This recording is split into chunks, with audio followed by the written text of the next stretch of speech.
introduce you to David. Thanks, everybody. Good morning. It's good to see you.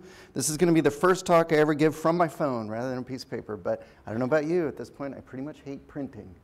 And so when I think about our clients and the work that we've done for them, we kind of have them grouped in categories that they're probably not even aware of, and that is the different psychological traditions that help inform the research that we do for them, quantitative and qualitative.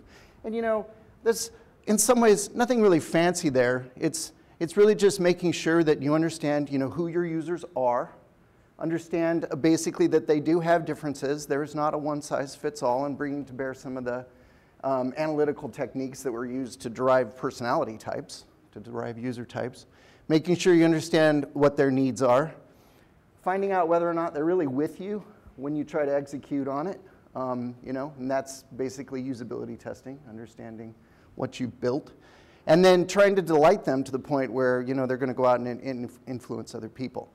This is the display in my car. This is what it looked like, actually, as you know, I mean, I wasn't driving to Redmond, but this is what it looked like when I drove in here today. I have a Toyota hybrid Camry.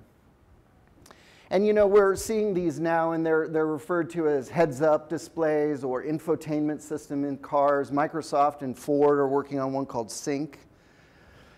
But when you look at this, you realize, yes, we have this excitement and this demand for in-store computing, but just by looking at this, you should recognize what the inhibition is, what the drag is going to be on in-car computing.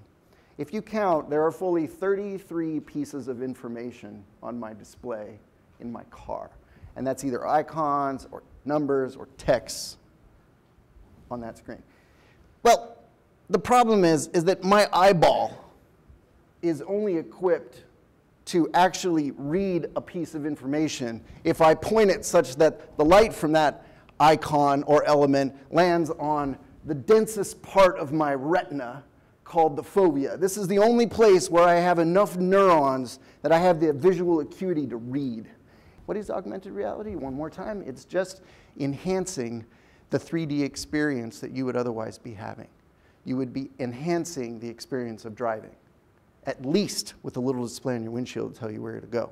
You would be enhancing the experience that you're having inside the store.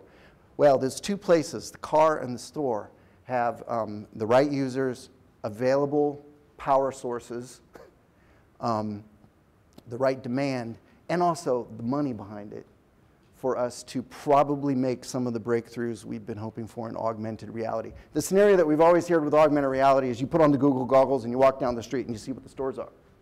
But who wants that? Who needs that? You know what I mean? Who feels a drive and a fear? Nobody. In the store, however, it's different. You know, stuck in the car while you're driving, it's different. We do have those two excitation and inhibition forces that are set up, making the user want something to be invented.